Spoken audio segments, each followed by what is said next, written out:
Hello everybody, this is Poisson from AUA with the lecture number 25 of probability course. Today we're going to continue our talk about important discrete random variables, and we will consider negative binomial distribution and hypergeometric distributions. But before that, what we have done so far, so we defined it and studied some properties of general discrete distributions, general discrete random variables, and we considered also general properties of continuous random variables. Also, we have introduced and studied some important discrete distributions like discrete uniform, Bernoulli, binomial, geometric, Poisson. Now we're going to continue our talk and start from negative binomial distribution. So first we will give the definition, and later we will give some examples, explanations, etc. So the distribution name is negative binomial NBinom or NBinom. It has two parameters, m and p. M is a natural number and p is between 0 and 1, not including 0. P will be our probability. Later we will give interpretations for m and p. Now the definition. So we will say that random variable x has a negative binomial distribution with parameters m and p, and we will denote that by this symbol. So x is negative binomial with parameters m and p.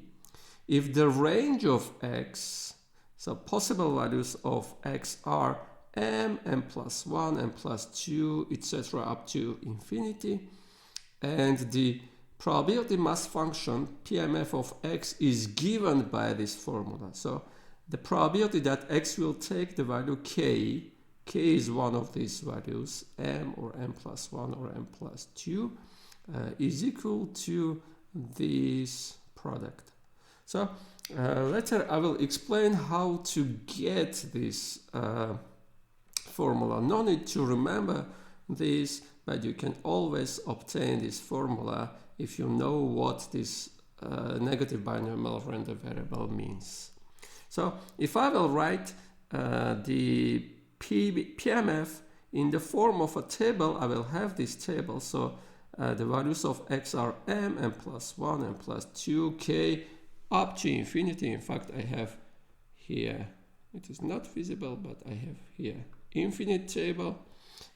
And the probability that x is equal to m is, I'm just plugging m here and I'm getting p to the m. The probability that x will take the value m is p to the m. The probability that x will take the value m plus 1 is this quantity, etc. So we can calculate the probabilities concerning x by using this formula. So probability that x is k is given by this.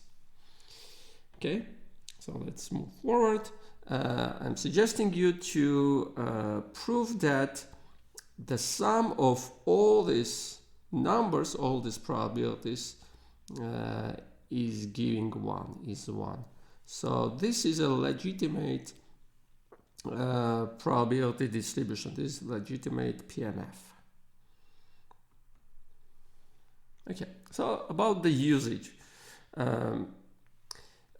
What that negative binomial distribution random variable shows. We are doing independent Bernoulli P trials. That is, we are doing experiments with success-failure events, an event with which we will call success, and a failure if that event is not happening. And x, our negative binomial random variable, is showing how many times we need to do the trials to have the first m successes. So let me give a detailed explanation. So we have a simple experiment and an event in that experiment, and we call that event success. If that event is happening, that is success for us. We have the probability of success in one experiment. The probability of success is p, And we'll repeat independently this experiment. We are doing many trials until achieving the nth success. We are stopping when we will have the nth success. And our negative binomial random variable x is showing how many times we have repeated our experiment. X is showing the number of trials we will do until having the nth success. So clearly, if you remember the definition of geometric distribution, that was about the following. We were repeating our simple experiment. We were doing trials until having the first success. So clearly, geometric distribution is the particular case of the negative binomial distribution where m is equal to 1. So geometric p is negative binomial with 1 p. We are doing experiments again and again until having the first success. Here the negative binomial is for general m. Say if I want to have 3 successes, I'm repeating my experiment again and again and again until having the first third success. And that is given by negative binomial with parameter 3 and probability of a success. Okay, now about that formula to calculate the PMF, formula to calculate the probability that x is equal to k for any k. So assume x is negative binomial with parameters m and p. So x is equal to k means that we need to do k trials to have exactly m successes. So that's why if we want to have exactly m successes, we need to have more or equal number of trials. So the probability that the number of trials will be k is the following. So because we are stopping when we will have the mth success, it can be decomposed, this probability can be decomposed into the following. So we are doing experiments. Let me try to explain in this way. So, etc. Say we have k results. So x is the number of trials is k. We are stopping at k. That means the last one was the nth success. So nth success. So this is success. So let me put s here, s. And we have k minus 1 trials here. And we need to have m minus 1 successes there. So we need to have m minus 1 successes in k minus 1 trials. And we need to have that the last kth trial was a success. And in that case, we will have that x is equal to k. Okay, so the probability that x is equal to k is the probability that we will have m minus 1 successes in k minus 1 trials up to this point.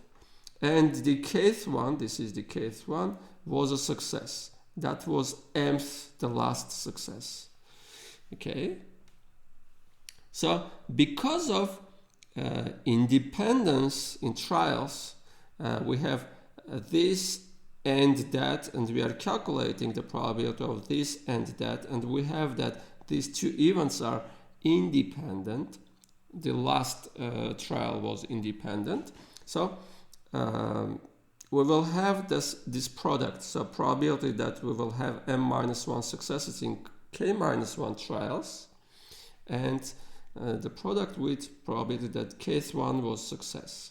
It is very easy to calculate this probability. The probability that case 1 was success is just p. P is the probability of having a success in one trial. And it is not so hard to calculate this probability too. It is equal to the following. So how to obtain that? Let me explain. So this probability is the probability of having m-1 successes in k-1 trials. So assume this is k-1, this is a slot for k-1 trials. So what I need to have m-1 successes. So I'm choosing here m-1 places and putting success, say success, success, etc. And all others are failures, failure, failure, etc. So first, in how many ways I can choose the places for successes. This is that number of ways I can choose the places for successes. I need to have m-1 successes in k-1 trials. Okay, the probability of having each success is p. So if I want to have m-1 successes, the probability of that having m-1 successes is p to the m-1. And all other places in that k-1 need to be failures. So I need to have k-1 minus m-1 failures. So this will give, of course, k minus m. So I need to have k minus m failures. So the probability of each failure is 1 minus p, and I'm raising to the power k minus m. So this part is for this probability, and the probability that the last one was success is p.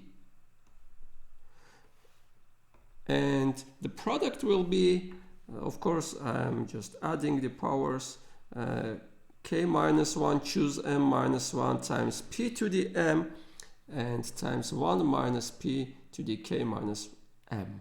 And this was the formula in the definition of negative binomial NP random variable.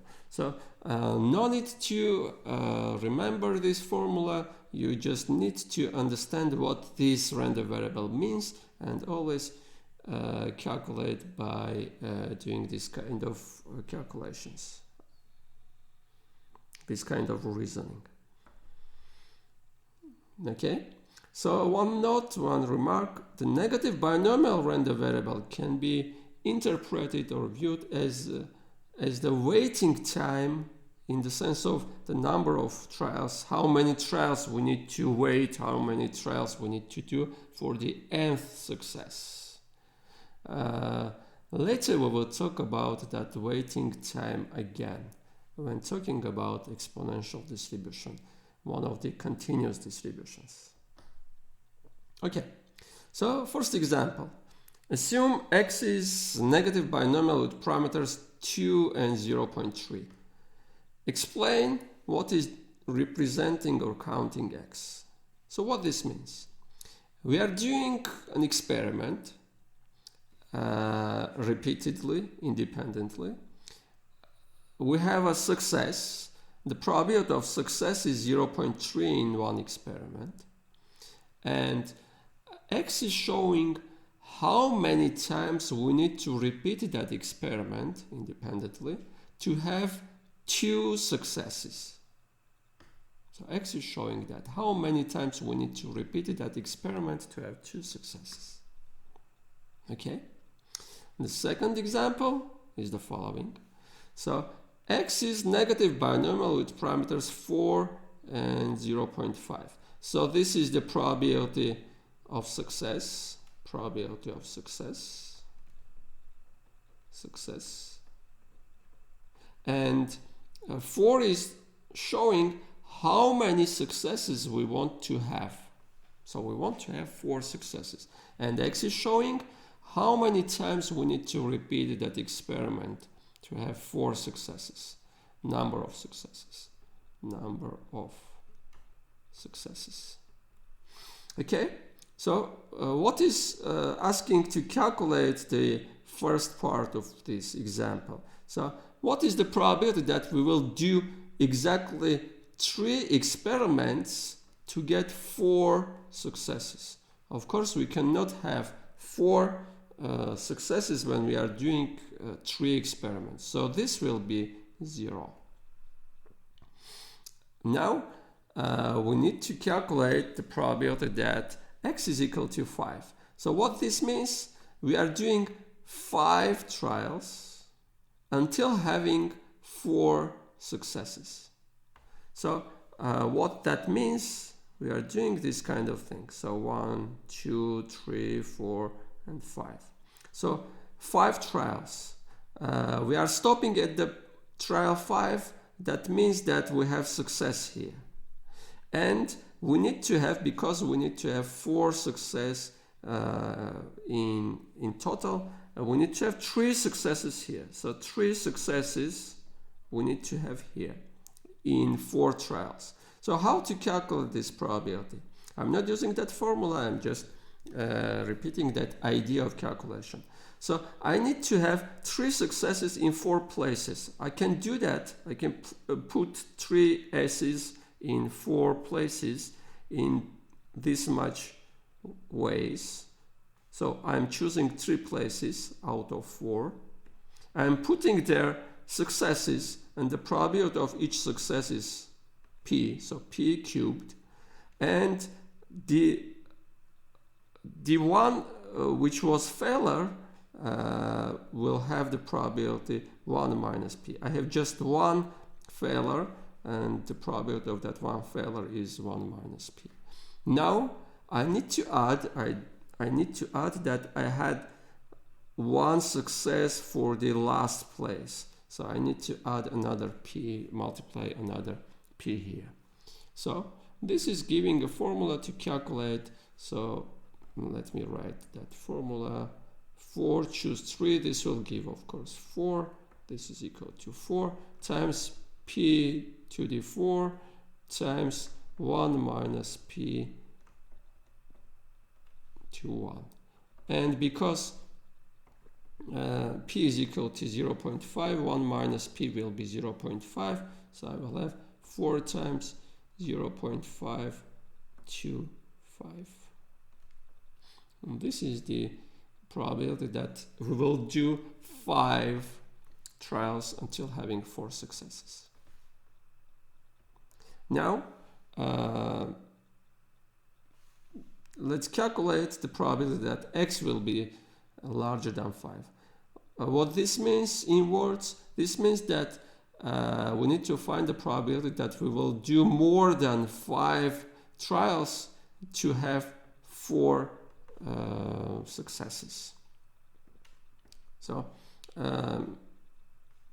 it is easy to calculate by passing to the complement probability formula. So p x is less or equal than 5, and less or equal than 5 means, so x cannot take values less than 4. If we want to have 4 successes, then we need to do either 4 trials or 5 trials or 6 trials, etc. So this means that either x is equal to 4 or 5. So in this case, for negative binomial for 0.5 random variable, x cannot be 0, x cannot be 1. The probability that x is 0 is 0. The probability that x is 1 is 0 again, up to this x is equal to 4. This is not 0. So how to calculate this probability? So this is equal to 1 minus. Now what this means, x is 4 means I am doing 4 trials to have 4 successes. So that means that all my trials were successes. So to have 4 successes in 4 trials, I need to raise p, the probability of success, to 4th power. Now I have a formula to calculate that probability that x is equal to 5, and that was given by this formula. I'm choosing 3 places out of first 4 trials, putting p to putting successes there, and 1 failure for the other 1 out of that 4, and the last one was success. So this is a formula to calculate that probability that we will do more than 5 trials until having 4 successes. The next problem, assume we have a box full of 10 white and 5 red balls, and I'm picking a ball at random, one at a time, with replacements. So with replacements means that I have independence in trials until having a red ball 3 times. So what is the probability that I will pick a ball 10 times? So I'm taking a ball, say it is white, I'm returning, taking again a ball at random, say it is red, that is our first red ball, first success. I'm returning that ball into the box again, taking the other one, considering the color, etc. So I need to have 3 red balls. So what is the probability that I will pick 10 times? This is the problem. This is what is about our problem. So first, let's formalize this. Let x be the number of trials, draws, or maybe draws,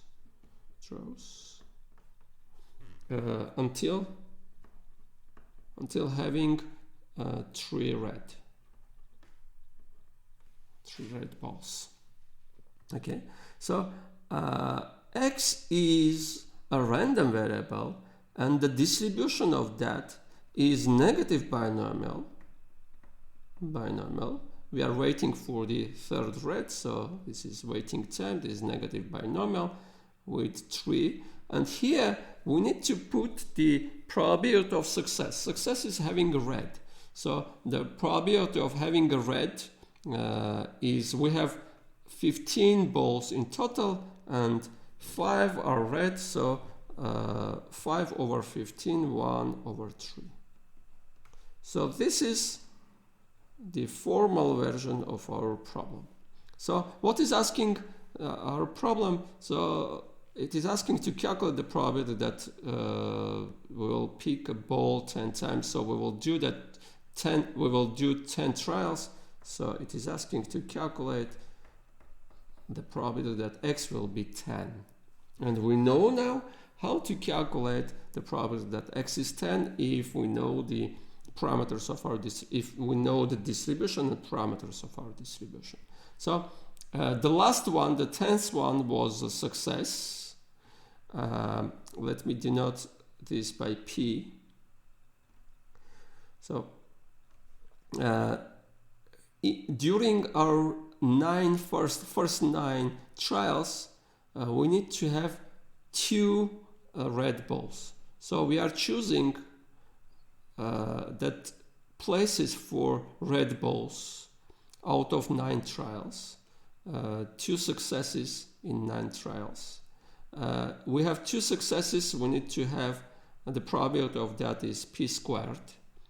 The other 7 are failures, so white balls, so 1 minus p of the probability of having white ball is 1 minus p, and we need to have to the power 7 because we have 7 white balls, 7 failures, and the 10th one was success. So this is the formula to calculate that probability, and this is giving 9 times 8 over 2.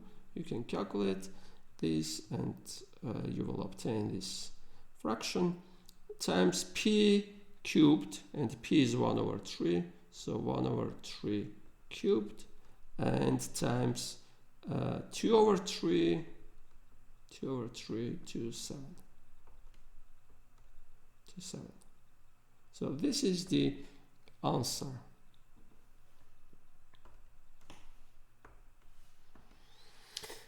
Now, the next problem. Assume that the probability that the child born will be a boy boy child is 0.5. Recently married couple is planning to have 3 boys and stop having children after that 3rd boy. So they will wait until the 3rd boy. What is the probability that they will have 6 children? And the second part is, what is the probability that they will have more than 6 children? Okay, so to solve that, we need to formalize. Let me write in the mathematical form. So what we have, the success is having a boy child. We need to wait until the 3rd success, 3rd boy.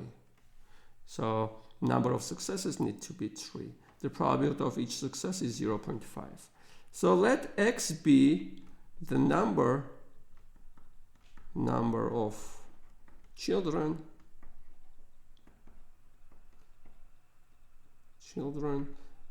until the 3rd boy will be born. So x is a random variable, so number of trials in some sense, number of trials until having the 3rd success. So negative binomial with parameters, so we need to have 3 successes and the probability of each success is 0.5. So this is the formal version of this. So what is the probability that they will have 6 children? That means we need to calculate the probability that x is a number of child until the 3rd boy is 6. So this is easy. The last one was success. The previous 5 contain 2 successes. So giving 2 successes in that 5 trials. The probability of each success is p, say this is p. Let me denote that by p. 2 successes, so p squared. The other 3 are failures, 1 minus p 2, 3. And the last one was success. The 6th one was success. So this is the probability. So 5 times 4 over 2. This will give 10 times, well, p is 0.5. So 1 minus p is 0.5. We will have 0.5 to the power 5, 6. So this is the probability.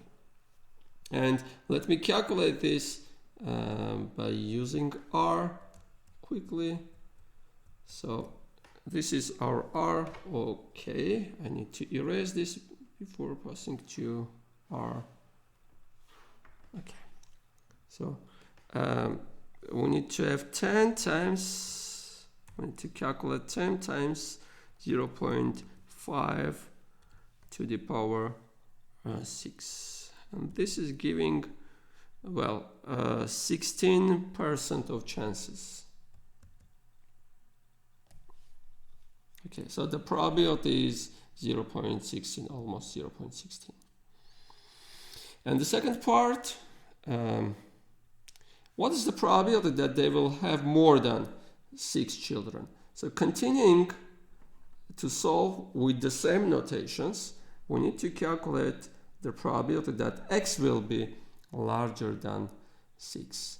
And this is, of course, it is much easier to work with the complement. 1 minus the probability that x is less or equal than 6, and our x is negative binomial. Let me write that again. Binomial with parameters 3 and 0.5. 3 successes, and the probability of each success is 0.5. So what this means, x cannot be less than 3. So we need to start from x is equal to 3 plus, or x is equal to 4 plus probability that x is equal to 5 plus the probability that x is equal to 6. So 1 minus the sum of all these probabilities. This will be given in the following form. So let me try to write this in the form of a sum. So I want to write the probability that x is equal to k, and k is running from 3 to 6. So here I need to write the probability that, let me write and then erase the probability that x is equal to k. So this will give the probability that x is larger than 5. Okay, now I need to write this, the probability that x is equal to k. So what that means? So that means, so the first k minus 1 trials resulted in two successes. The probability of this is p to the power 2 times 1 minus p to power k minus 1 minus 2. The rest 2 are successes and the rest are failures. So k minus 3. And we have another, the last one was success. So another p here. So because p is equal to 0.5, we will have here 0.5 to 2, 3, k minus 3. This will give k. 0.5 to k. Let me calculate this number by using r. So 1 minus k is running from 3 to 6. K minus 1, choose 2 times 0.5 to k. So let me pass to r. So k is running, let me write in this way, from 3 to 6. Okay, Control Enter. So I have that k.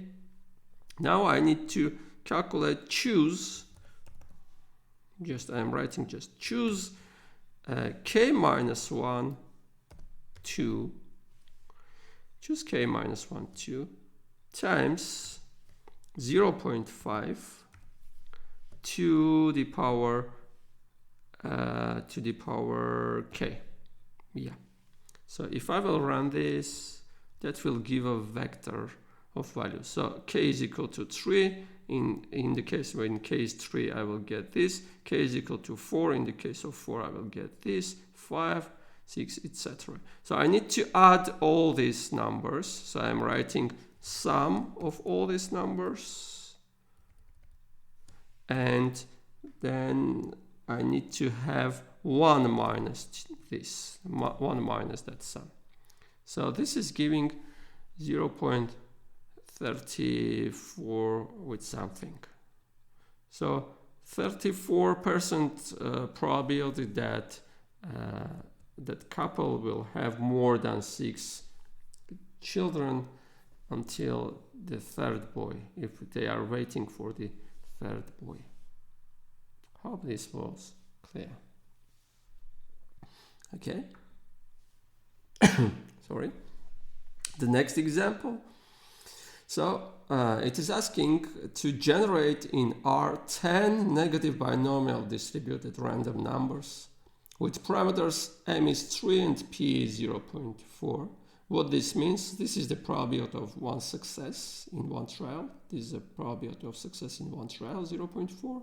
M is 3 means that we need to have 3 successes. We need to repeat that experiment again and again until having 3 successes. Explain what that numbers are representing generated in R. And we will explain that, but first one note. In R, the negative binomial MP is calculating the number of not the successes but failures before having exactly m successes. How many failures we had before having exactly m successes. So in order to get negative binomial in our sense, in our definition sense, we need to add m to that generated numbers. So we were calculating the total number. Let me write that here. Okay, I will erase this. So x is the total number of trials until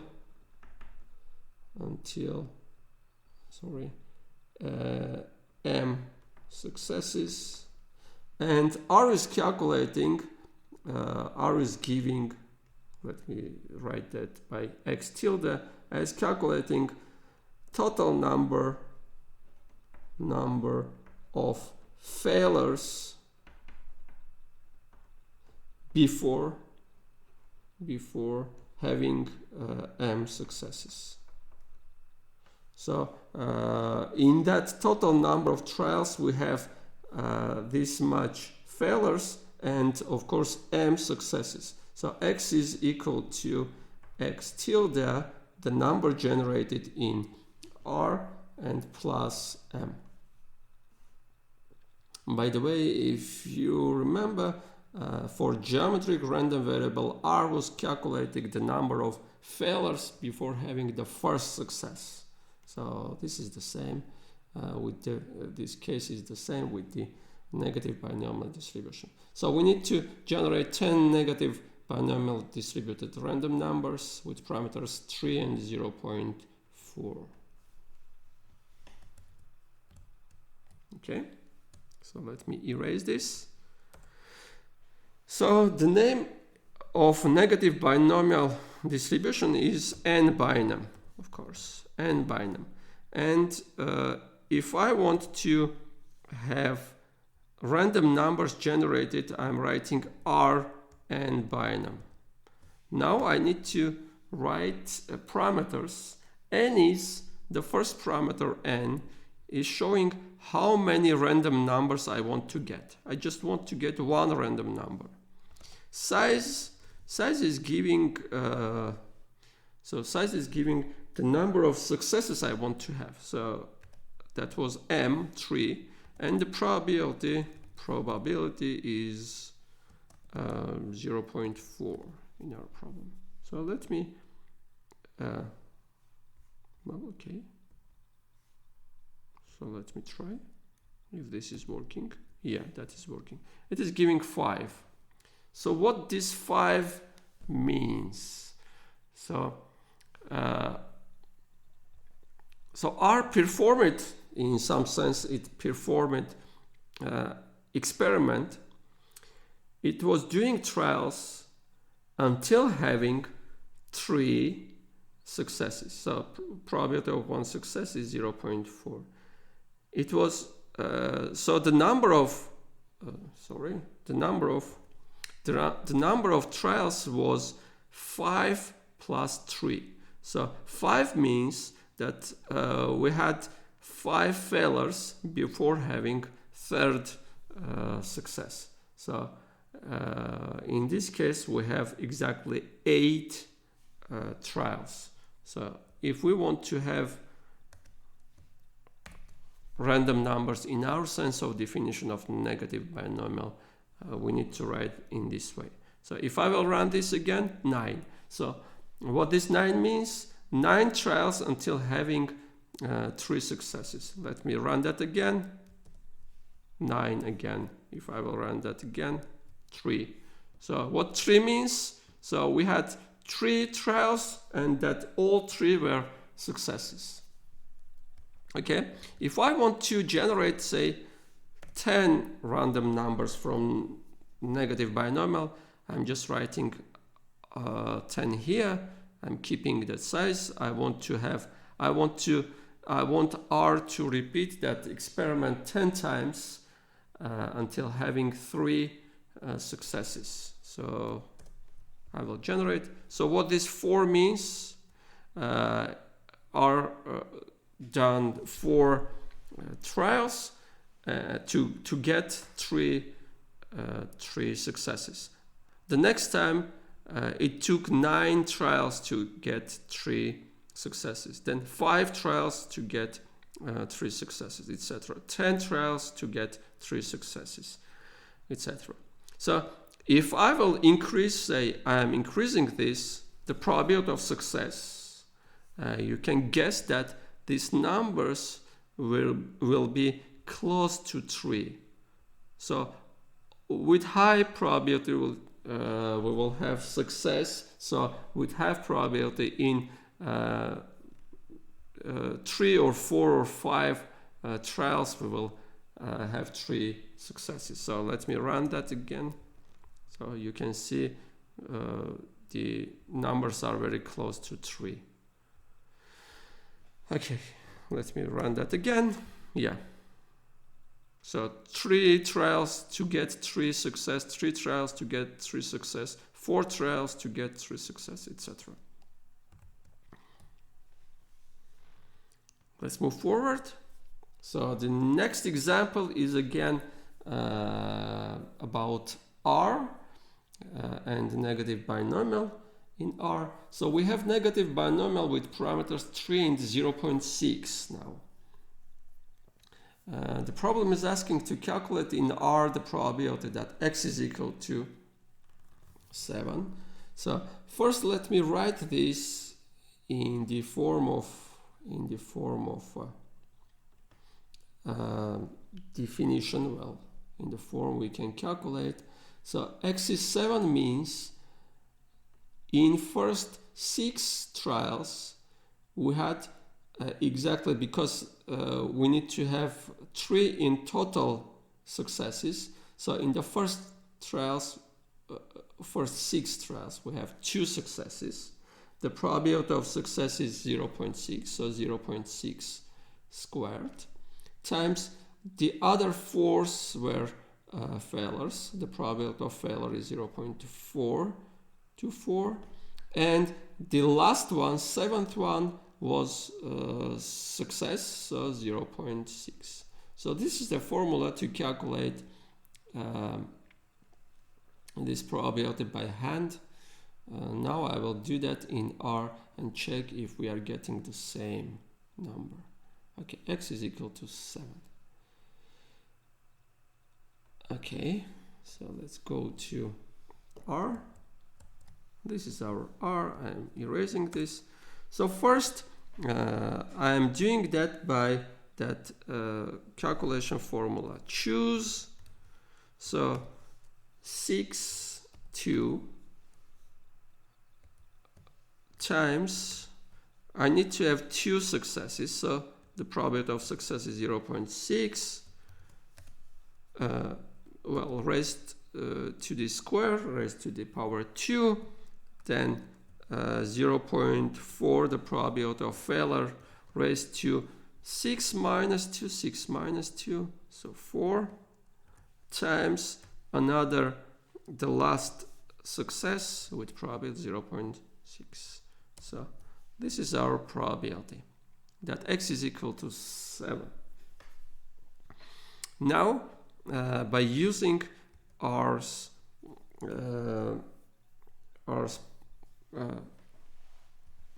commands. So the negative binomial distribution name was this. Now I want to have the probability, so I need to use the PMF, and PMF is given by D and the name of distribution. So D NBinom means the PMF of negative binomial. The x is the number, in this case x is the number of failures before having success. In our case 3 successes. So if I want to do 7 trials and have 3 successes, I need to have 4 failures. So because R is using the number of failures, so I need to write here the number of failures. here I need to write, I'm hitting tab at this point, so it is showing this. So x, I have that x size, so I need to write size is equal to 3. I need to have 3 successes, and I'm hitting tab again. And now I need to fill that prob is probabilities. The probability of one success, that was 0.6. Now let me run this again. So you can see that we have the same number as above. So always remember that when you are calculating by using R, you need to use the number of failures before having that much successes. Okay, so calculate in R the probability that x is even. Well, in fact, x is even can be decomposed in the following sum. So x is even means the probability that well, x cannot be 2. X cannot be 2 because we want to have 3 successes. So x is the number of total trials. It cannot be 2. So we are starting from 4. We can do 4 trials until having 3 success, or maybe the number of trials was 6 plus x is equal to 8 plus etc. So we will have infinite sum.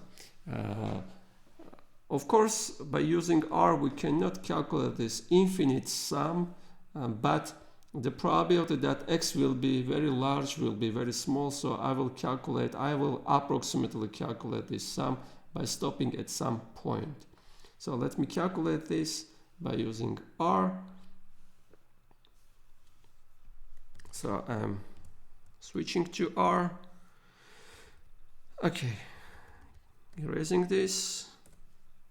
Now let x or k be, I need to run over all even numbers in some range starting from 4. So I will use sequence. So seq from is equal to 4, starting from 4 to say 50 by 2. By is equal to 2. If I will run this, well, k will be 4, 6, 8, 10, 12, etc. up to 50. Okay.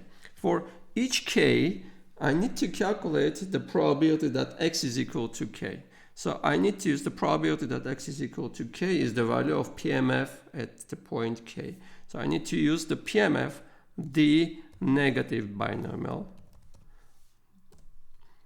Here I need to write the number of failures. K was, in fact, in our definition, in our sense, the number of trials. So k minus 3, I need to write k minus 3. If I want to have k steps, k trials, and out of them 3 are successes, so I need to have k minus 3 failures. Then I need to write the size. Size is equal to 3 because we need to have 3 successes, and probability is equal to 0.6. So if I will run this, that will give a list of probabilities. So list of probabilities. You can see that the last probability is for k is equal to 50. The probability that x is equal to 50 is very small. 5 times 10 to the minus 17. So that is okay to skip all other probabilities. Okay, so I need to sum them to get the result. So I'm adding all these probabilities and I'm getting 0.46. So 0.46 probability that x will be even. Okay, The next is to plot in R the PMF of X. So PMF of X in R. So I'm erasing this. For different values of K, in fact, M was, let me define, M is equal to 3, probability is equal to 0.6. Now I need to draw the PMF. Say I am taking K running from, I need to calculate the probability that X is equal to K for different values of K and then plot the graph. Put vertical lines. Okay, K is running from 3 to say 15, and for each K I need to calculate the PMF value, the probability that X is equal to K. Let me keep that calculated probabilities in the vector Y for each K. So probabilities PMF is given by the NBinom. X is K minus 3 again, or K minus M, because here again I'm calculating, K is showing the number of trials until having this much successes, 3 successes, and K minus M is showing the number of failures until having this much success. So K minus M, size is equal to M, 3, and probability is equal to P, 0.6 in our case. So this is running. Yeah, so we have the vector Y. We can now plot K versus Y, or Y versus K. Type is equal to horizontal. We will have something like this, and I'm putting points at the places K, at the coordinates Ky. Say point character is equal to 19, color is equal to red, so with a red color. So we have this picture. Where is our picture? Okay. Yeah, we have this kind of picture. So 3, the probability that we will have 4 trials until having 3 successes, the largest one.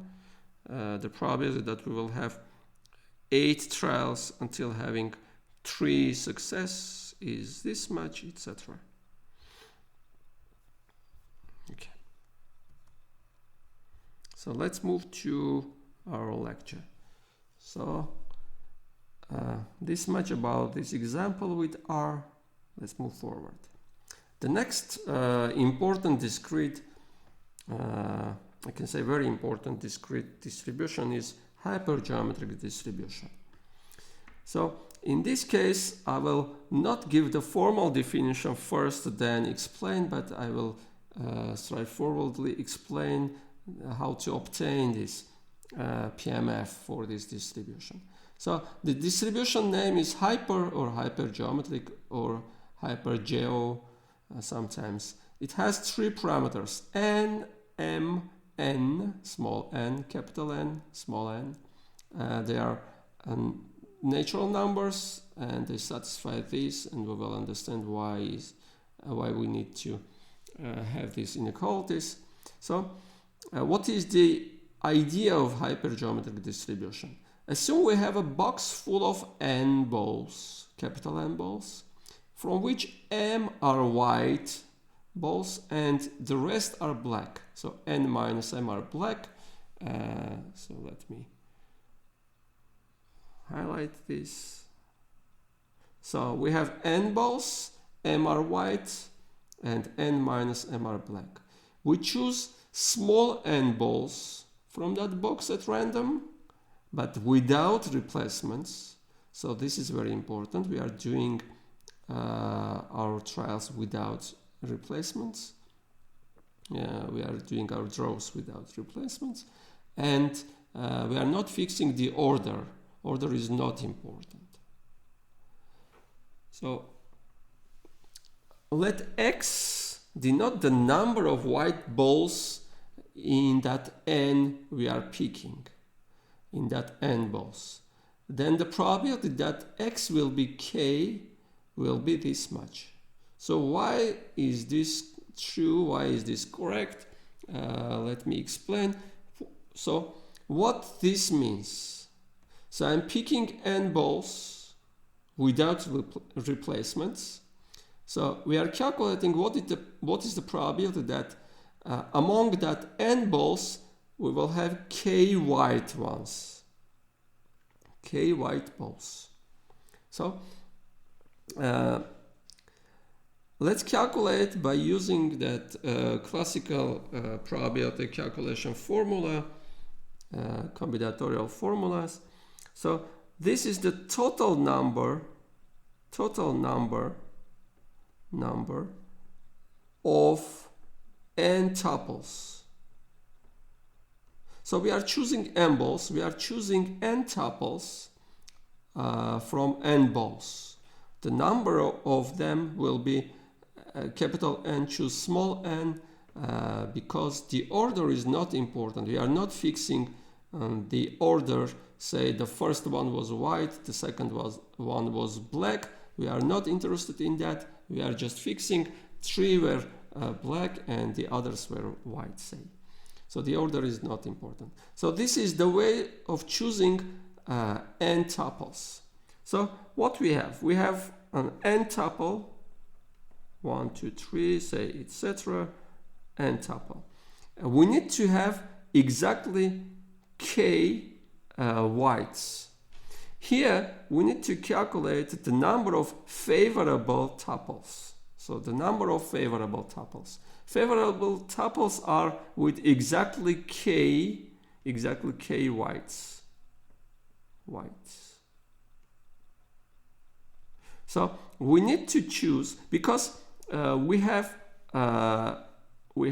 m white balls. We need to choose the number of ways we can choose a white ball is m choose k. Because the order is not important, we are just writing this number of ways we can just calculate.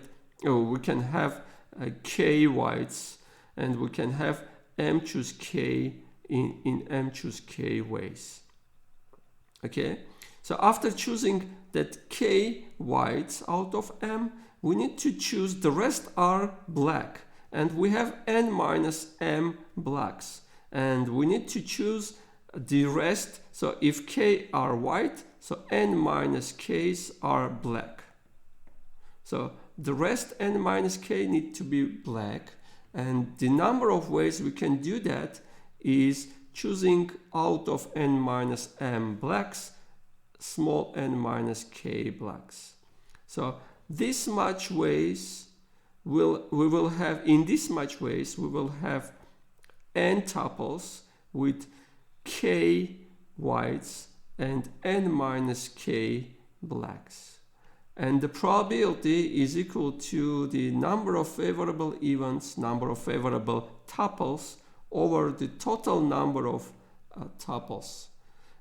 And this is the probability given by that formula that we have defined. So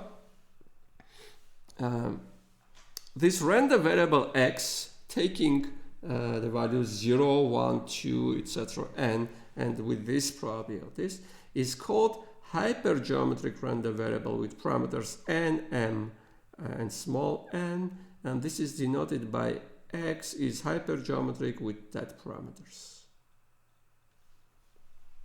Okay, so again, no need to remember this, but you can always obtain this probability if you understand what is calculating, what is doing this x, what the probability that x is equal to k means. So we will solve several problems. now, but before that, some notes. In order to have above definition work for any case, so k was running from 0 to n, we need to assume that n is less or equal than m. So what is this m? This m was the number of white balls. What this n means? This n means the total number of balls. What this small n means? The small n was showing how many balls we are picking without replacement out of that box.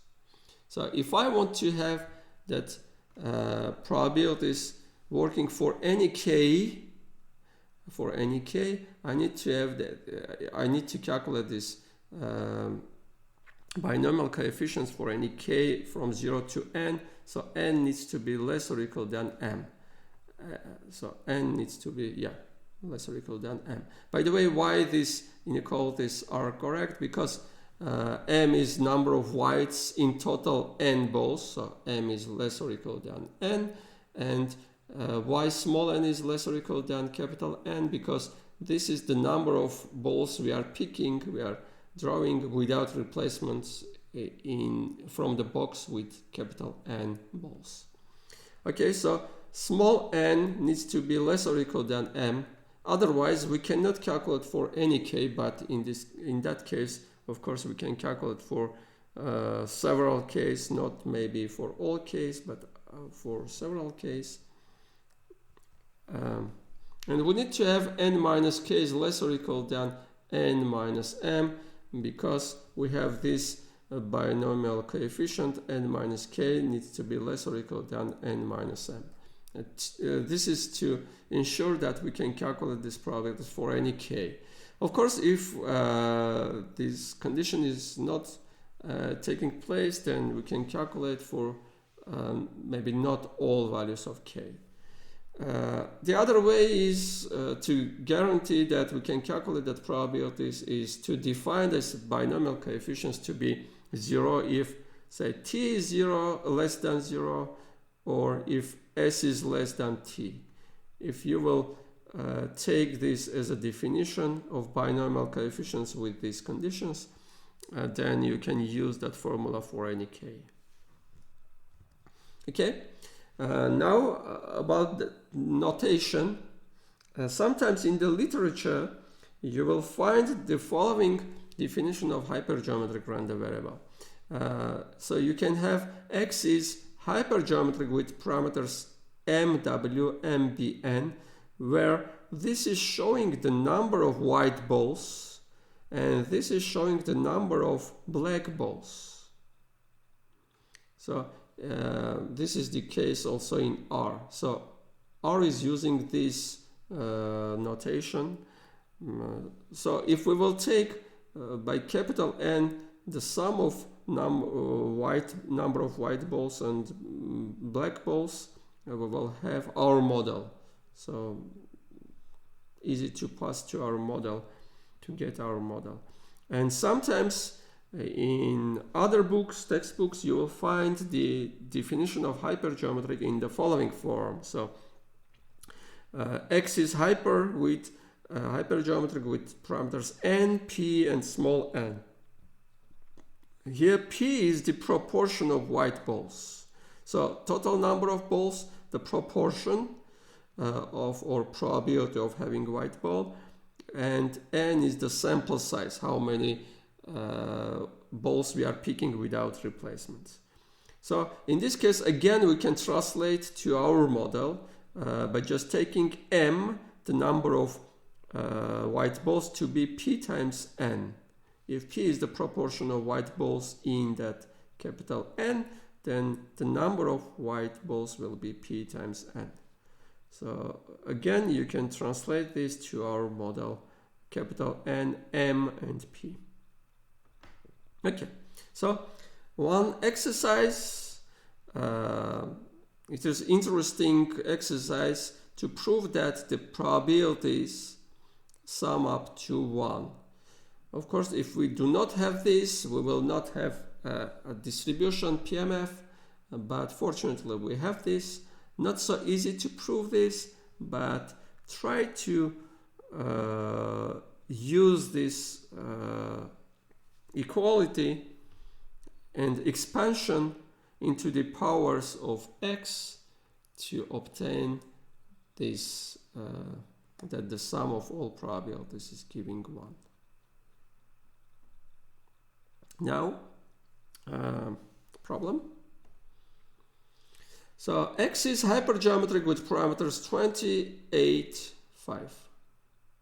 So first, explain what x is showing or counting. So what this means. So 20 is number of balls. Well, we are talking about the balls, say number of persons. We can have a lot of models that box and balls model is giving the general model, and we can solve different problems by using that model. Say number of persons. So 8 is the number of white. So say number of students among that 20 persons. So what this 5 means, we choose 5 persons out of that 20. 5 persons without replacements. So what x is showing? X is showing is the number of white balls, in this case number of students in that 5. In that 5 chosen sample. Say x can be 0, x can be 1, x can be etc., x can be 5. Okay, so explain what x is equal to 2 means. So x is 2 means that we have 20 persons, out of which 8 are students. We are choosing 5 without replacement out of these 20. X is equal to 2 means that 2 out of that 5, 2 out of 5 are students. And the next part is asking to calculate what is the probability that we will have exactly 2 students or 2 white balls, say, in that 5. So let's calculate that. So how many 5 tuples we can have? We have 20 persons and we are choosing 5 out of them. So the number of unordered 5 tuples will be 20, choose 5. Okay. So how many, well, not how many, but we want to have 2 students and we have 8 students in total. So in how many ways we can choose 2 out of 8? So 8 choose 2. Okay. Now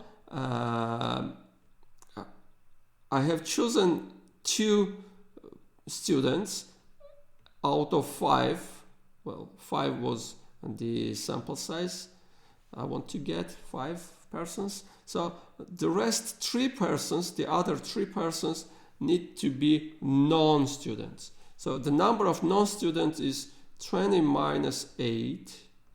And I need to have 3 of them. So 5 minus 2. So this is the probability that we will have exactly 2 students in 5 chosen persons. Okay. Let's move forward. So, important example with exam questions. The student knows the answer to 20 questions out of the 50 total for the exam. And student needs to take at random during the exam, student needs to take at random 3 questions out of these 50 and answer to at least 2 questions to pass the exam. So what is the probability that our student will pass the exam? Okay, and the next part is with R. So assume our student knows, instead of 20 questions, knows the answer of M questions. M is running from 0 to 50. Plot in R the graph of probabilities that our student will pass the exam versus M. For different values of M, calculate the probability that our student will pass the exam. Okay, let's first solve the first part, this part of our problem. Let's model this. So what we have? Let X be the number of questions our student will answer.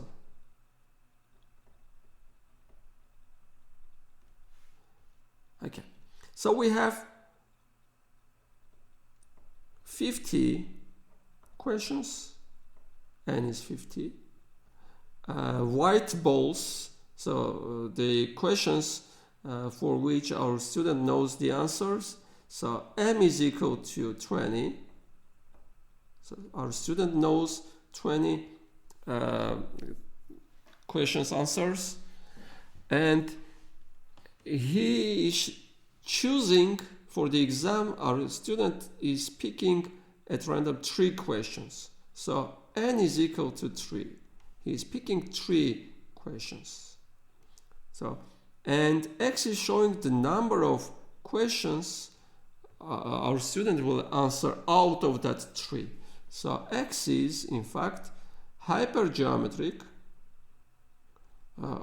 Of course, the way of picking is without replacement. Among these 3 questions, student will not have the same question again and again. Hypergeometric with parameters 50, 20, and 3. So this is our model. X is hypergeometric. And what the problem is asking to calculate? The problem is asking to calculate the probability that our student will pass the exam. And the probability our student will pass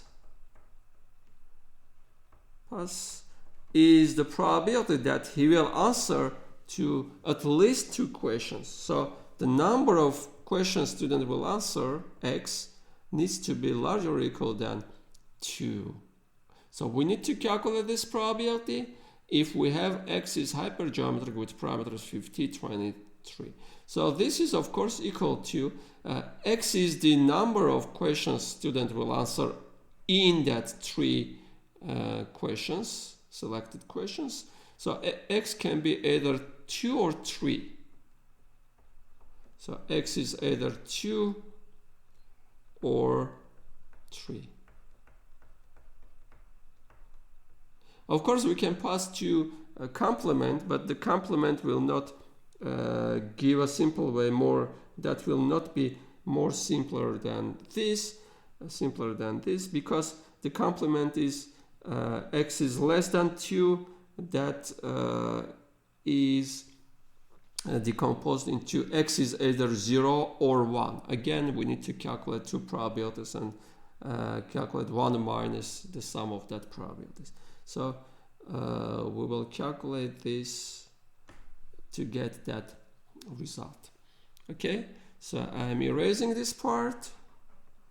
So erasing this part to calculate this probability.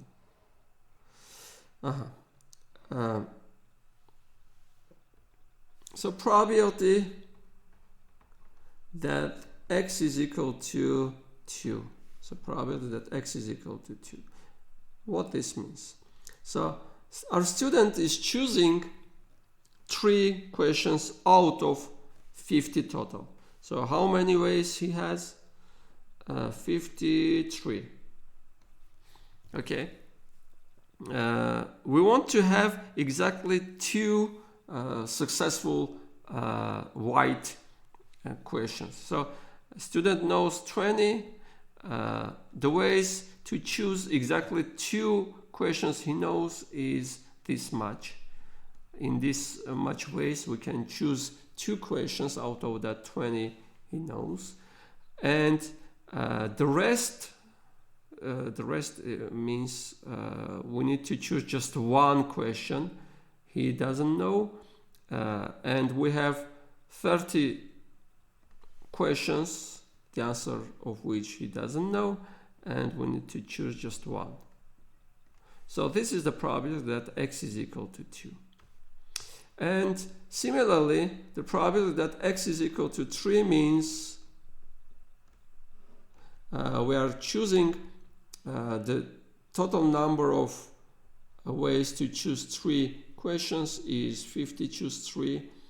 Of course, the order of questions is not important. And here we need to have all 3 are, he is picking 3 questions, all 3 are successful, all 3 are among these 20. So 20 choose 3. And no need to multiply by something, but let me multiply what I need to write here. I need to write the 30 questions, the answer of which he doesn't know, choose 0. Well, this is 1, of course. This is 1. Okay, so we need to calculate these probabilities and add them to get the probability that our student will pass. So let me calculate these probabilities and the sum by using R. So I'm erasing this, passing to R. Okay, so I'm deleting, erasing this part. So probability that our student knows exactly 2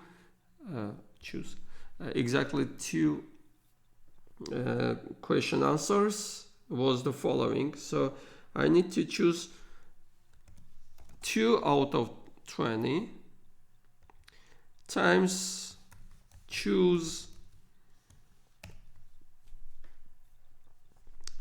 1 from that 30. So 30 are the questions, the answer of which our student doesn't know. We need to choose 1 question out of that 30, and 20 questions for which he knows the answer. We need to choose 2 questions out of that 20 and divide by the total number of ways to choose 3 questions out of 50 questions. So choose 53. Okay, so this will be the probability. Let me run that, Control Enter. This is the probability that the student will know the answer of exactly 2 questions out of that 3. And now I need to add to this. Let me keep this in P1, so probability 1. Probability 2 is, I'm just copying this, let me copy, paste, and make some changes. So we need to have 23. So this second probability is the probability that our student will know the answers of all 3 questions. So that all that 3 are among that 20. So choose 30, say 0. This is 1, of course, this binomial coefficient over that. So this is P2. The value of P2 is this much. And now if I will add the total probability that our student will pass the exam is this sum. So only 35% of chances, 1 over 3, almost 1 over 3 chances, probability that he will pass that exam. So the Next part was about generating in R the probabilities that our student will pass the exam versus M.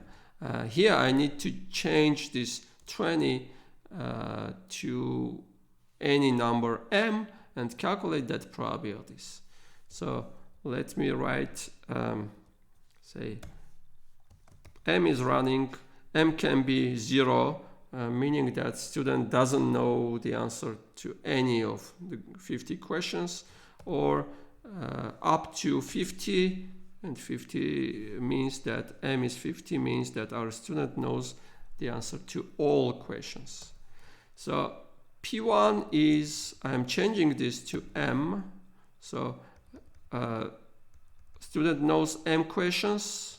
M is the, let me write a comment, M is the number of questions, the answer of which student know. Okay, so M choose 2, we are choosing, well, the problem was to calculate the probability that our student will pass the exam. Passing exam means that he needs to answer either to 2 questions out of 3 or 3 questions out of 3. So this P1 probability 1 is the probability, maybe I will write P2 by using that 2. P2 is the probability that our student will know the answer of 2 questions out of the 3. So this is the ways to choose 2 questions out of that M he knows, multiplied by the number of, so he doesn't know the answer of this much questions, and we are choosing 1 out of them. So 1 he doesn't know, 2 knows, and the total number of ways to choose 3 questions out of 50 is the same, so this is P2. Here I will write P3, meaning that the student knows the answer to all 3 questions. So choose M3 here, M3, choose 50 minus M, 50 minus M, 0 over choose 53. And I need to add them, so P, let me keep this in some, say, vector. P is P2 plus P3, the calculated vectors. These are vectors because I'm calculating these probabilities for any M from 0 to 50. So P2 and P3 are 50-dimensional, oh no, 51-dimensional, because we are starting from 0 to 50, 51-dimensional vectors. Okay, so I'm adding them. I have that probabilities. Now I want to plot that graph, so I'm writing plot P versus M. So M, P, and type is, well, maybe I can skip that. I can just plot, yeah. So these are probabilities. If our student knows the answer of only 10 questions, then the chances that he will pass the exam is very small. If our student knows the answer of 40 questions out of 50, then the chances are, say, 85%. If he knows the answer to all questions, then the chances, well, the probability that he will pass is 1, of course. So this much about this problem. The next problem is the following. Supermarket is buying light bulbs in boxes. So each box is containing 300 light bulbs. The factory producing that bulbs is claiming that the number of produced defectives is not exceeding 2%. So to check this claim, supermarket manager is making a test. He is taking a box at random, so 300 light bulbs, choosing 20 light bulbs out of that box and checking how many of them are working. The test result was that there were 3 defectives in that 20, checked 20. Does this support the claim of the producer or not? Let's solve this. This is not of standard type, but let's translate into our standard language. So what is doing that manager? So we have 300. He's choosing a box. That box has 300 light bulbs. We need to have what is our white bulbs. What are our white bulbs? White bulbs are defective light bulbs. So I need to have M, which is the total number of defectives in that 300. So if the claim is correct, that means if no more than 2% of produced light bulbs are defective, then we will have, let us take P is equal to 0.02, the proportion of defectives, the largest possible one. Let's assume that 0.02 is the correct case. Then we need to have, in this case, we will have 6 defectives in that 300. Okay. Now our manager is choosing 20 bulbs, light bulbs. So N is 20, and checking how many of them are working. So X is the total number of working. Well, let me write not working, because we were this M was about defectives, so this needs to be the number of defectives in that 20. So X is the total number of defectives in that 20 chosen by our manager. So let's calculate, before calculating, let's write the distribution of X. In this case, X is hypergeometric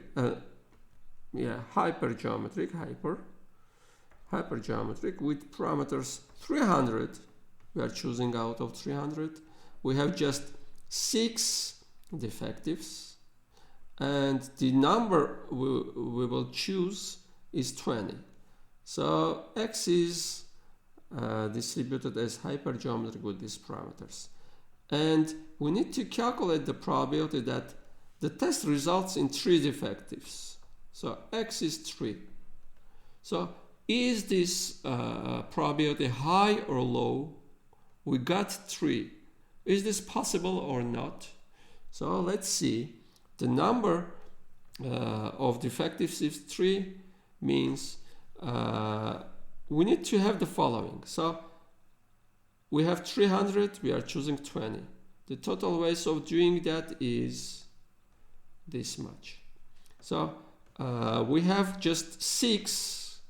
If this claim is correct, we have just 6 or around 6 maybe defectives, and we need to choose 3 out of them, and all rest 14 are non-defectives. So we have 300 minus 6, and we need to choose here 20 minus 3. The rest are non-defectives. So let's calculate to see if this is large or small. I will use R. So let me erase this. Okay. So I can do in this way, choose, so 6, we have 6 defectives, we want to have 3 in our sample, times choose 300 minus 6, this much non-defectives, and 17, well, 17 is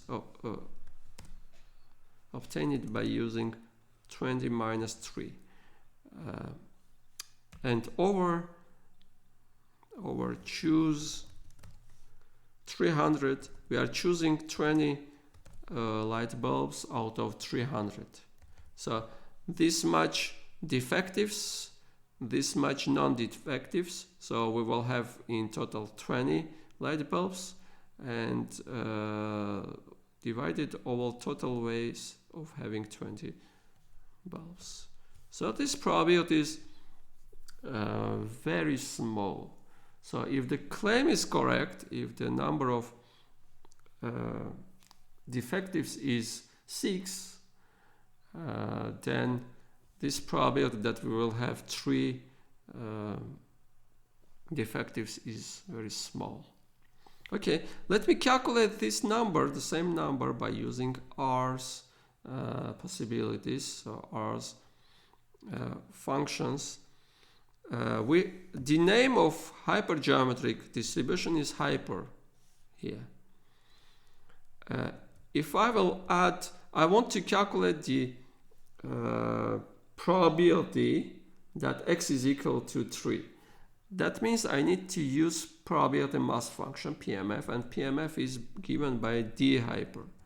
So here I am writing the parameters.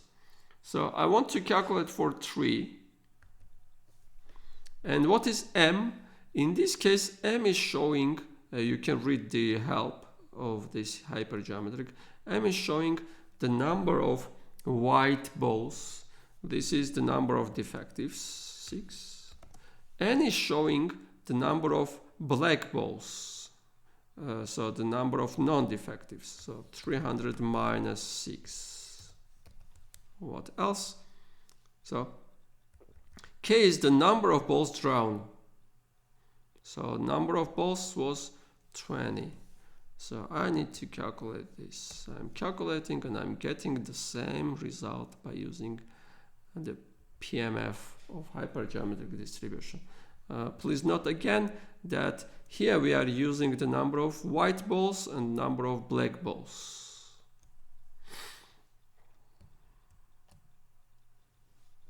Okay. So the probability was very small to have 3 defectives, so this claim is not correct. It is not supporting.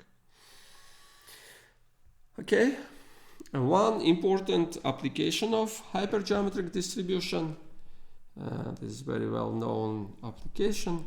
So have you ever wondered how to calculate the number of fishes in the lake? How in which way people are calculating that kind of things, say, or estimating the number of street dogs in some area. One of the methods is the capture-recapture method, or mark and recapture method. A method which is used in ecology to estimate the animal population size when it is not possible to count every individual, every species. This method is used also in epidemiology to estimate the size of persons having some disease, etc. So it is used also in quality control in many other places. So what is the idea of that capture-recapture method? So the 2-sample version of that method is the following. Assume that the size population is n, the size of the population is n, and n is a noun. We need to find that n. We need to estimate in fact. We cannot get n exactly because we cannot calculate each individual, but we want to get nice estimate for n without counting every individual. Okay, so the recapture method suggests to do the following. So first we capture small m individuals, mark them in some way, and then release back into the population. Release back. So let me show the mark and recapture page from Wikipedia. So this is that tag with this is that mark, or this is that mark on the bird. Okay, so they are marking that m individuals and then release them back into the population. At a later time, assuming that marked individuals are well mixed in the population, we capture again n individuals from that population and let k be the number in that n second times captured population. Let k be the number of marked individuals in our second sample. Then that recapture method is suggesting to estimate the number n by using this, the integer part of m times n over k. So m was marked individuals, the number of species we are marking, we are tagging, and then releasing. N was the number of individuals we are capturing again, and k was how many of this n were marked. So this integer part, this ratio of the integer part of this ratio will give a nice estimate, good estimate for that n. The most probable value of this n will be this. Okay, let me show that how to get this result.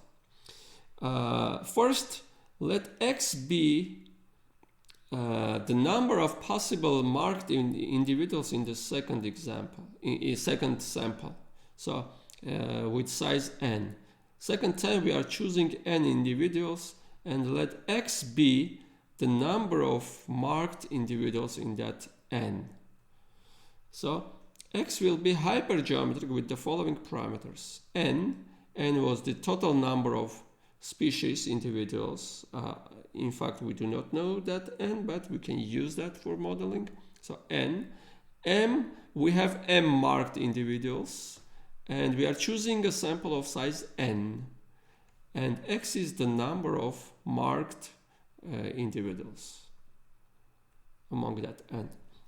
Of course, by using that PMF for hypergeometric distribution, we will have that the probability that exactly k are marked will be calculated by that formula. So the ways to choose n tuple, n species out of capital N. So m are marked, we are choosing exactly k marked, this many ways, times all the rest are unmarked. So this much ways. Okay, now in fact we do not know n to calculate this probability. We need to find that n, but we have that k, number of k. We will think in the following way. We will find the most probable value of n. So what is the value of n here that will give the highest probability for this? Highest probability for this. Highest chance of having exactly k, because we got that k already. So what is the number n that will give the highest possible value for this probability? Later in statistics, we will use this idea to estimate parameters in different models. Okay, so we need to find the value of n giving the largest ratio here. So to that end, we denote this by an. Well, this depends on n. This is an. Now, it is not so hard to prove that AN is increasing up to some point and then decreasing. Say A1, A2, A3, it is increasing up to that some point, then decreasing. If we will have this kind of graph, then we will find that maximum. The maximum will be the point up to which AN is increasing, then it is decreasing. So, to show that AN is increasing then decreasing, we are calculating this ratio, AN over the previous sequence term, AN minus 1. So, if we will plug the values for AN and AN minus 1 and do some calculations, some cancellings, we will have just this ratio for this AN over AN minus 1. And we can expand this to have n squared minus n plus m times n plus m times n. And in the denominator, we will have this term. Denominator, sorry. We will have this term. Okay, so these two terms are the same for both numerator and denominator, and this ratio will depend on whether Kn is larger than m times n or is smaller than m times n. And if this product is if this product is smaller than that, then we will have that this ratio is larger than 1. Because this is larger than that, so this ratio will be larger than 1. And if this is larger than m times n, if k times n is larger than m times n, then we will have that this ratio is smaller than 1. So if this ratio is larger than 1, we know that ANs are probability, so they are positive. So if this ratio is larger than 1, that means that AN is increasing. So AN is increasing for these values of n, and if this ratio is smaller than 1, then AN is smaller than its previous term, so AN minus 1. So AN is decreasing. So if we will solve this for n, we will have the following. AN is increasing for n smaller than this m times n over k, and AN is decreasing for other n's. So AN is increasing first, then decreasing. So the maximum value will be at this point. Okay, well, n needs to be integers, that's why we are taking the integer part of this ratio. So interpretation for this. In the second sample, among that n individuals, there were k marked. So the proportion of marked individuals in that sample is k over n. So this is the proportion of marked individuals in that second sample. Now if we will assume that marked species are well mixed in the population, then we need to have the same proportion in the whole population. So homogeneity will give that we have the same proportion in the whole population. Well mixed means that we have homogeneity. That means that we have the same proportion everywhere. So since we had n species in total, this is our population size, and we have marked only m of them, so the proportion of marked individuals will be that m over capital N. So this means that m over n is equal to k over n, so n is m times n over k. Okay, so one example, assume scientists catch 200 fishes in the lake, mark them and return them into a lake.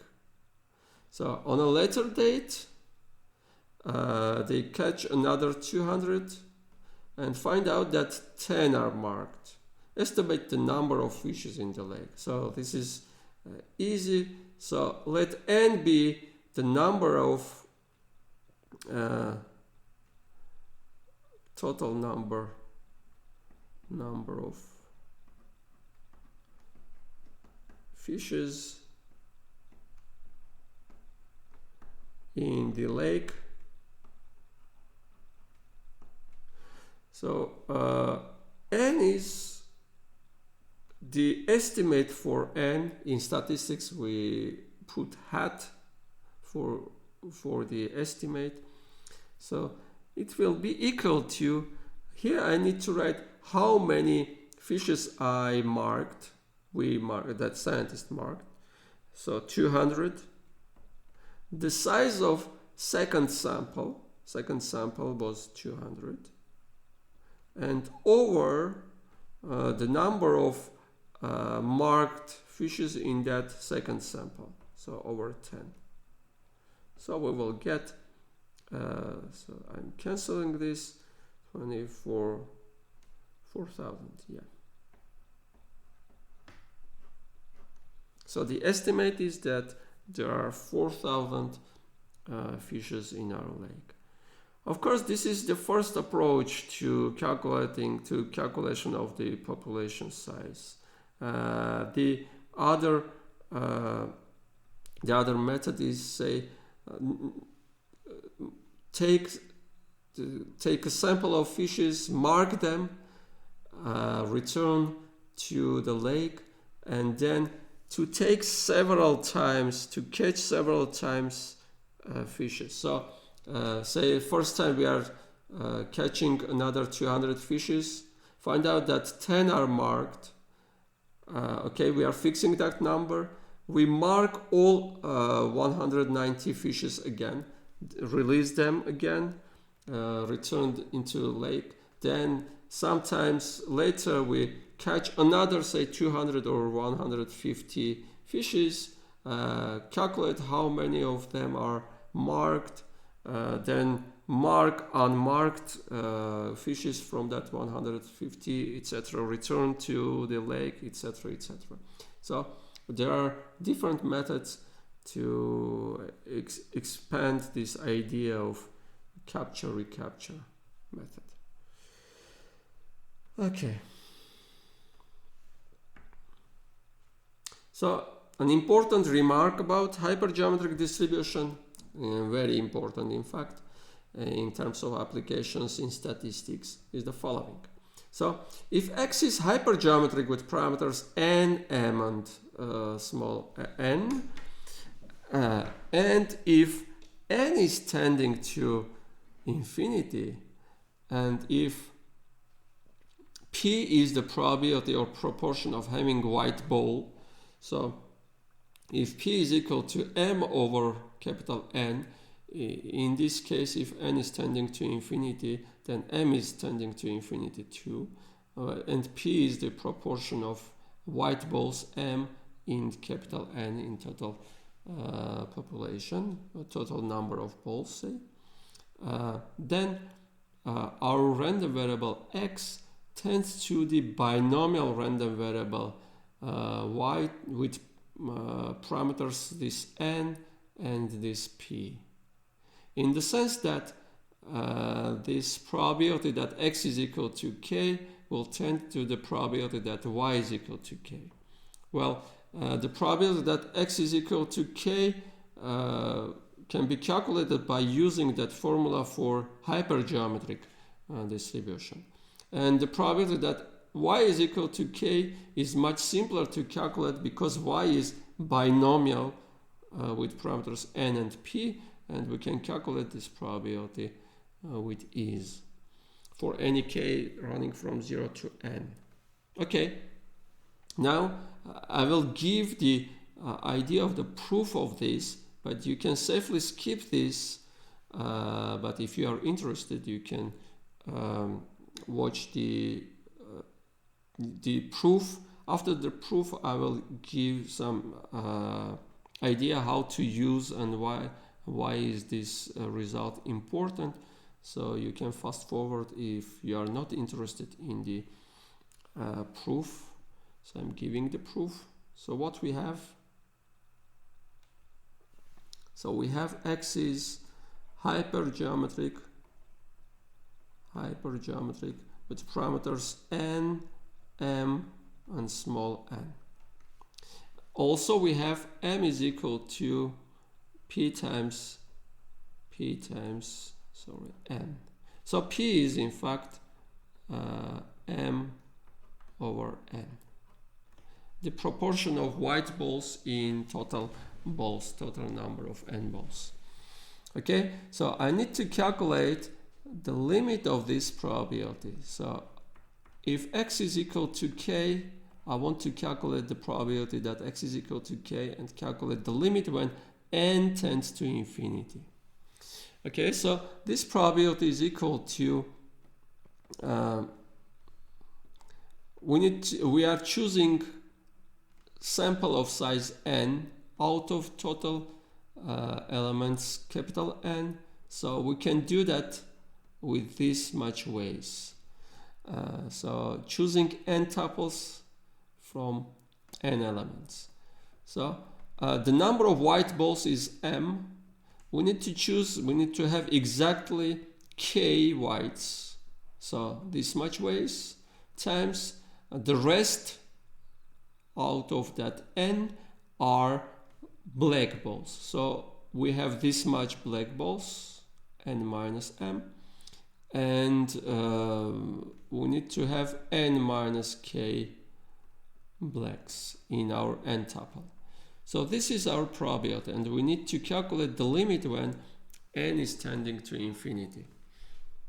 So let me first calculate the approximation for this for large n.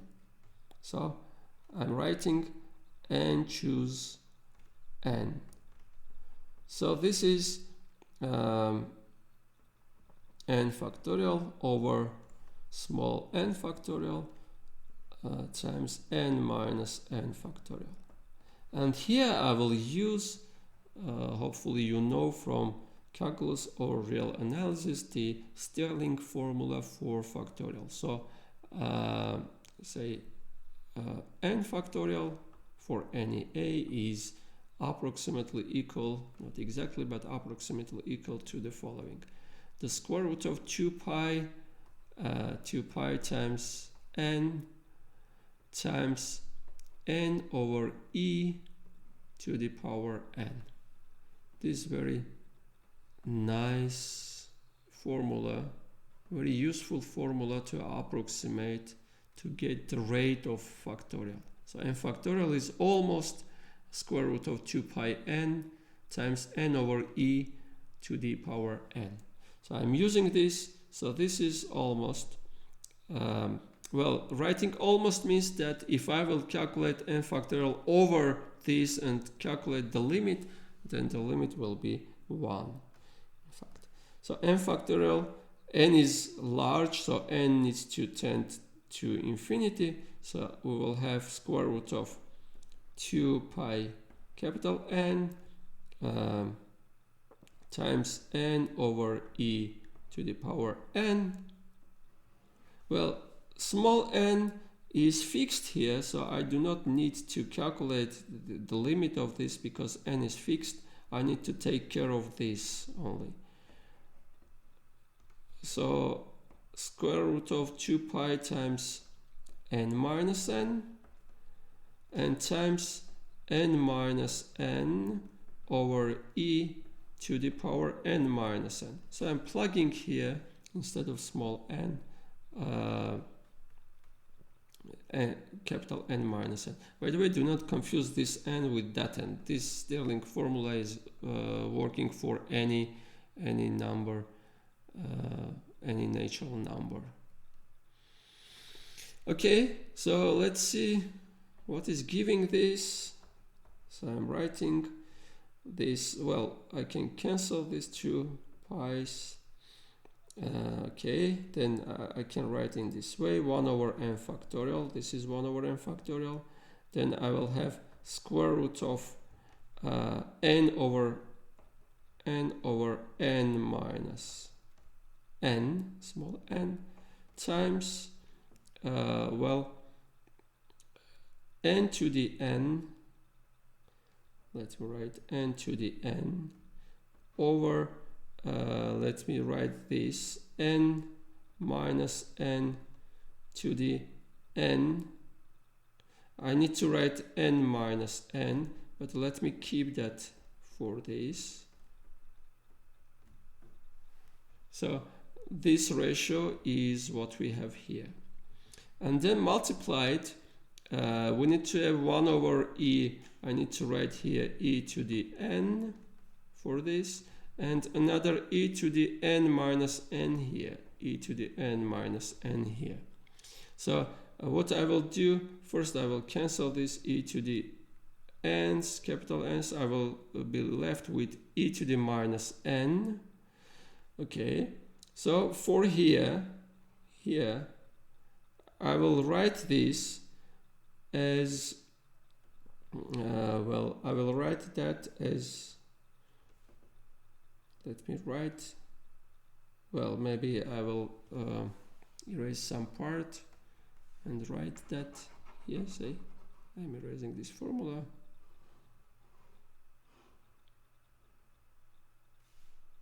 What will give this part? I can write that as 1 over, I'm bringing this to the denominator of that, and I can write 1 minus n over n to capital N. So if I will erase this and write it here, n to the n, then I can write it in this way. So this will be approximately, if capital N is tending to infinity, so if n is tending to infinity, the rate of this will be, well, this will tend to e to the minus n. So 1 over e to the minus n. Okay, so this will be of order 1 over e to the minus n. So this will tend, if n is tending to infinity, so the limit is when n is tending, capital N is tending to infinity. This will tend to 1. Yes. This is constant because small n is fixed. Capital N is tending to infinity. So this will tend to 1. This will tend to 1 over e to the minus n.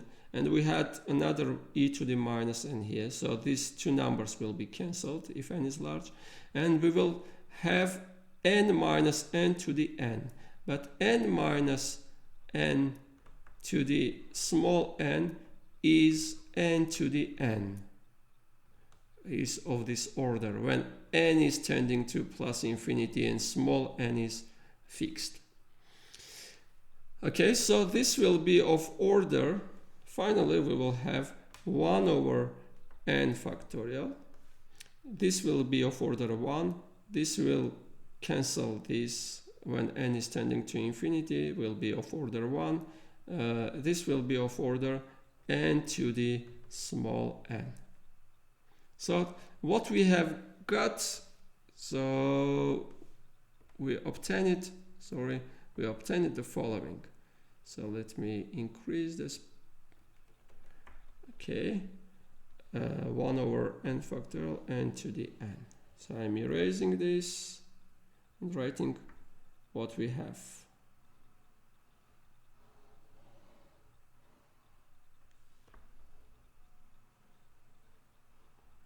So we obtained the following. This is approximately, when n tends to infinity, this is approximately 1 over n factorial times n to the small n, is of this order. Now I can write what is the order of this. So mk, m is p times n, so I will have, so instead of, well, let me write mk, so this is the same as to write p times n, choose k. This tends to infinity, so I can use the same formula, 1 over here k factorial and pn to k. Okay, so here I will have 1 over k factorial p n to the power k. Now for this, m is equal to p times n. If I will plug this value into this binomial coefficient, and use the same thing, I will get the following. Well, this is fixed. 1 over n minus k factorial times 1 minus p times n. This is n minus m. N minus m is equal to this. And this raised to power, we need to raise to power that small n, that means n minus k here. N minus k here. And I need to divide that by 1 over n factorial times n to the n. Now I have n to the n here. This will be cancelled with n to the k here and n to the n minus k here. And what I will we will have, after cancelling, we will have here n factorial over k factorial times n minus k factorial times we have p to the k and 1 minus p to the 1 minus p to the n minus k. And this is exactly the probability that binomial random variable y is equal to k, where y is binom, binom, let me write b, with parameters n and p. So this is the proof.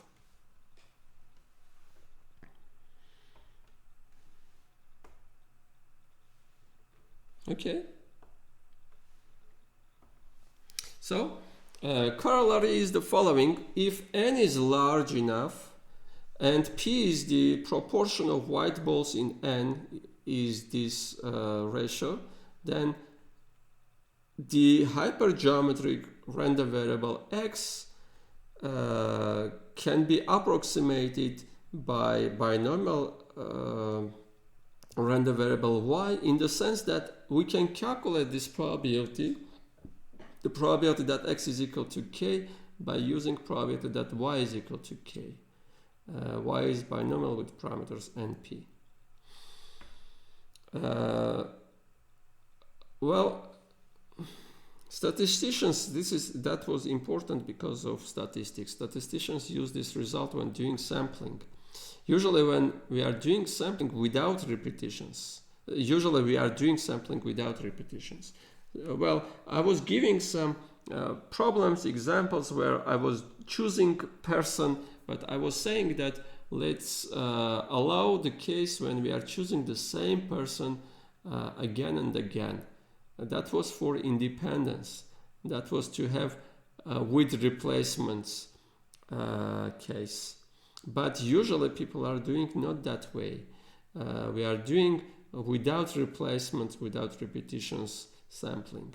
I'm asking person randomly about their age. I will not ask the same person again.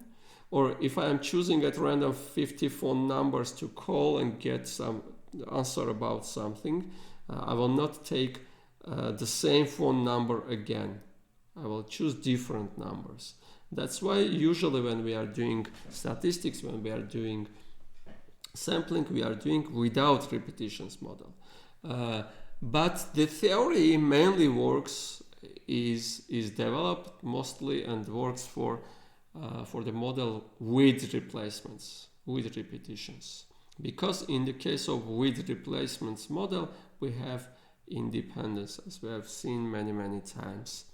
So the above result shows that one can approximate the results of without repetition sampling, so hypergeometric models, non-independence case, we can approximate by with replacement sampling. So we can approximate by the result obtained by independent sampling. That's why, well, this can be done if the population n is large enough. So that's why it is very important. This remark, this result was very important for statistics. Okay, one example. So assume that in some supermarket, 2% of customers are buying some matsun, Mersairi matsun. We stand at the doors of the supermarket and randomly asking 150 customers as they leave if they have both that matsun, Mersairi matsun. What is the probability that more than 5 persons have both that? So what is the problem? So in this case, when we are randomly asking 150 customers, we will not ask the same customer again and again. So in fact, we are asking randomly because we do not know the order they will come out, but we are doing that without repetitions. Okay, so let's model this problem. So what we have? We have some number n of customers. We do not know this n, but we know that 2% of customers are buying Mersairi matsun. So if they are white, if we will denote by white the persons who are buying that Mersairi matsun, the number of them will be p times n, where p is equal to 0.2%, well, 0.02. This much persons are buying, are preferring that matsun. Okay, so we are asking 150 customers. So what that means, let x be the number of persons or customers who have both that matsun out of that 150.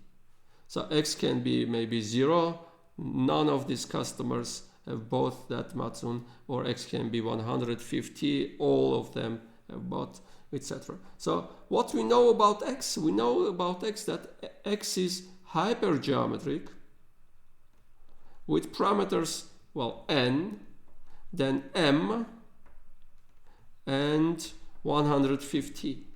This is our sample. We are choosing 150, and x is showing the number of customers who will buy, white customers, say, among these 150. So we are asked to calculate what is the probability that more than 5 persons have both. So x is larger than 5. Well, we do not know this n. Supposedly n is large, but we do not know the value of n. So what we can do, I can approximate by that previous result. I can approximate by calculating this probability where y is binomial with the following parameters. So n here, so 150, and I need to write p. P is the proportion of persons that are buying that matsun, and p is given 0.02. So even we do not know the number of customers, if n is large, we can calculate this probability by approximating with binomial. And we know how to calculate this. Well, in fact, because this is binomial with large n and small p, in fact, we can move forward to calculating this probability that y is larger than 5 by using probability that, say, t is larger than 5, where our t is Poisson distributed with parameters n times p. So n times p, which is Poisson, well, this times that will give 3. So now, because t is Poisson with parameter 3, I can easily calculate this probability. So what will be the result? Let me calculate that result. Okay, so I have used two approximations. First, the approximation of hypergeometric using binomial, and then Poisson. I've calculated this probability, I approximated this probability by using Poisson distribution. So probability that our t will be larger than 5 is 1 minus probability that t is smaller or equal than 5, and this is equal to, because t is Poisson distributed, this can be decomposed into the following. So t can take values 0, 1, 2, etc. up to 5. So I'm adding all that probabilities. K is running from 0 to 5. And here I need to write the probability that t is equal to k. And t is equal to k when t is Poisson distributed is the following. E to the minus lambda, e to the minus 3 times that lambda to the k over k factorial. So this will be the approximate value of this probability. This is the way that people are using that hypergeometric approximation by binomial. Now, the last remark on the last slide, one can also define the negative hypergeometric distribution in the following way. So assume again that we have n balls in a box with m white balls and the rest are black.